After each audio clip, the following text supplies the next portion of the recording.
乡亲啊，每年的行事历出来了，每年中啊嘿116天，其中这个农历过年嘿7天，3天以上的年假嘛有8改。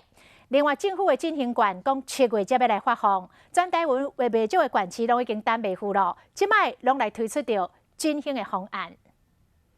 油花椒丸肉一个软，加落去满嘴鲜甜的滋味。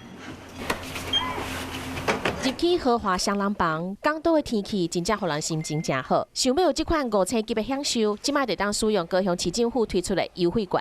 其实像饭店现在本身就有推出很多优惠的住房专案，那拿这个8000又再送800，等同又再打了一个9折。那其实换算下来的话，大概有3折多。电话我都等中央的振兴券，决定家己新振兴。亲像高雄市政府推出2个方案，一个是观光礼券，买8000送800，互你住较好，搁送早顿；那是一般的礼券，买8000送6枚，搁加送1张大枚券。